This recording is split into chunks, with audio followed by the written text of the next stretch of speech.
Je vais te montrer l'enfer, pour que tu ailles dire à l'humanité que l'enfer est réel, que l'enfer existe. Et de même, je vais te montrer ma gloire, pour que tu dises à mon peuple de se préparer, car ma gloire est réelle et que je suis réel. Insistant, il me dit, ma fille, n'aie pas peur. Il me l'a répété et j'ai dit, Seigneur, c'est le ciel que je veux voir, mais l'enfer, non. Car on dit que l'enfer est horrible. Il me dit, ma fille, je serai avec toi. Je ne te laisserai pas dans ce lieu. Je vais te montrer ce lieu, car il y a beaucoup qui savent qu'il existe un enfer, mais ils n'ont pas peur. Ils pensent que c'est un jeu. Ils pensent que l'enfer est une blague. Et beaucoup ne le savent pas. Et c'est pour cela que je vais te le montrer. Car nombreux sont ceux qui se perdent, que ceux qui rentrent dans ma gloire. Et quand il me dit toutes ces paroles, donc j'ai écouté ces paroles et j'ai vu comment des larmes tombaient sur son habit. J'ai dit, Seigneur, pourquoi pleures-tu? Et il dit, ma fille, parce que nombreux sont ceux qui se perdent. Je vais te montrer cela pour que tu leur dises de ne pas venir dans ce lieu. Et à ce moment où il parlait, tout commençait à bouger. La terre s'est ouverte, des parties de la terre. Et regardant en bas, nous étions en altitude. Et ce que je pouvais observer en bas, il y avait un trou obscur à cette altitude. Il y avait un rocher. Et sur ce rocher où nous nous retrouvions tous les deux avec les anges autour. Et quand j'ai regardé, j'ai dit, Seigneur, je ne veux pas aller dans ce lieu. Il me dit, ma fille, n'aie pas peur, je suis avec toi. Et en un instant, nous sommes descendus en une fraction de seconde. Et nous étions dans une noirceur terrible. Et un grand cercle, un grand circulaire. Et j'ai vu des pointes. Et j'ai entendu des voix. Et je sentais que ça me brûlait. Je sentais une haute température. Et j'ai dit, Seigneur, je ne veux pas entrer dans ce lieu, car j'ai peur.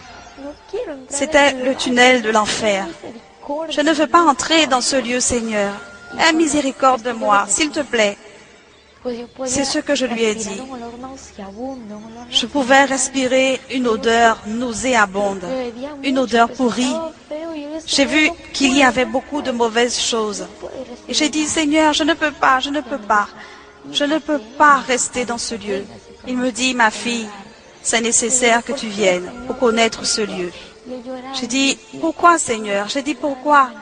Il pleurait et il me dit, pour que les hommes soient sauvés et qu'ils ne se perdent pas. Ils se perdent et sont peu ceux qui viennent dans mon règne. Il pleurait et commençait à marcher. Et quand il parlait, ses paroles me donnaient de la force.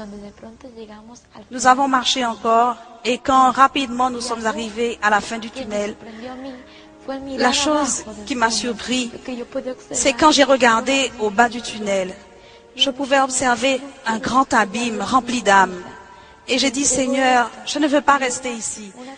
Et il me dit, ma fille, prends ceci.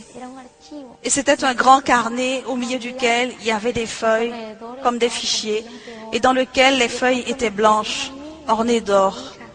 Et il m'a remis un crayon et il m'a dit, prends ce crayon, pour que tu puisses écrire tout ce que je te montrerai, ce que tu verras et ce que tu entendras, tout ce que tu devras écrire comme tu l'auras observé, comme tu l'auras vécu.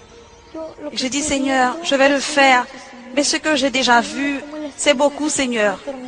Je voyais comment les âmes étaient tourmentées en bas et comment les flammes étaient immenses. Je voyais comment, dans cette obscurité, je pouvais observer ces flammes. Le temps passait et j'ai dit, Seigneur, que se passe-t-il? Des larmes sortaient de ses yeux. C'est ce qui m'a le plus surpris. Ces larmes. Quand j'ai vu ces larmes qui coulaient, j'ai pris une serviette pour éponger son visage. Je voyais les larmes couler dessus. J'ai demandé au serviteur, que se passe-t-il? Si je mettais le miroir pour voir si elle respirait, rien. J'ai pris son pouls pour voir si au poignet il battait et touchait son estomac. Rien. Il dit ce qui se passe, le lieu où elle est actuellement n'est pas un lieu de joie, mais un lieu de tourment. Je vais le témoigner. Je vais l'écrire que c'est réel, que l'enfer existe. Maintenant, sors-moi de là. Il dit, ma fille, nous ne pouvons pas sortir de ce lieu. Je ne t'ai rien montré. Tu veux que je te sorte dans ce lieu? J'ai dit, Seigneur, s'il te plaît, enlève-moi de là. Nous avons commencé à descendre dans un lieu plus bas, un lieu où le Seigneur m'a tiré pour y aller. Nous devions y descendre en même temps. Et j'ai commencé à pleurer et à le supplier. Et j'ai dit, Seigneur, non, non, non, je ne veux pas y aller. Il dit, c'est nécessaire pour que tu vois tout ça. J'observais des démons si horribles, vraiment horribles. Je les observais, ils étaient grands. Il y avait des démons géants, petits et de toute taille. J'observais comment ils couraient. Ils couraient d'une manière inexplicable. Leur vitesse était si rapide. Et je voyais des flèches à leurs mains. Et j'ai dit, Seigneur, pourquoi courent-ils ainsi? Et qu'ont-ils à la main? Il dit, ma fille, ils courent ainsi car ils savent que leur temps se termine. Car le temps est très court. Le temps qui leur reste pour détruire l'humanité et spécialement mon peuple. Quand il me dit cela, il dit, ce qu'ils ont à leurs mains, ce sont des traits enflammés pour détruire l'humanité. Chaque démon porte son nom. Alors ils avaient leur nom, le nom que portaient leurs flèches, pour détruire les gens et les emmener dans ce lieu. Car leur but, c'est de détruire et les emmener en enfer.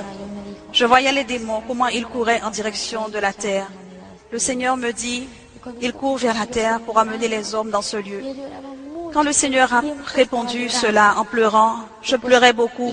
Et pendant tout ce moment, je pleurais. Parce que être dans ce lieu n'est pas facile.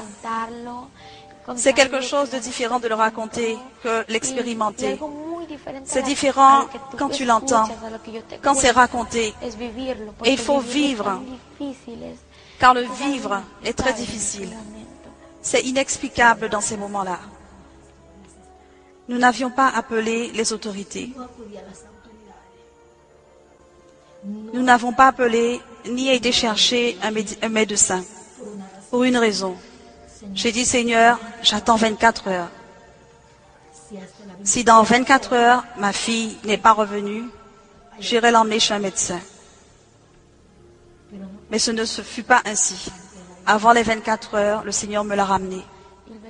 À nouveau, le Seigneur me dit, es-tu prête pour ce que je vais te montrer? J'ai dit, oui, Seigneur. Il m'a amené à une cellule où je pouvais observer un jeune. Ce jeune était tourmenté dans les flammes. J'ai regardé plus haut et j'ai vu des cellules numérotées. Elles étaient numérotées et ce que je voyais, c'était des numéros. Mais je ne les comprenais pas. Ils étaient comme à l'envers, ces chiffres. Je voyais une très grande plaque sur cette cellule. J'ai vu un jeune qui avait le chiffre 666 sur le front. Sur sa poitrine, il y avait une grande plaque incrustée. C'était incrusté dans sa peau. Il ne pouvait rien faire. Ni les fers, les vers, ni le feu ne pouvaient la détruire. Ce jeune criait, « Seigneur, aie miséricorde de moi.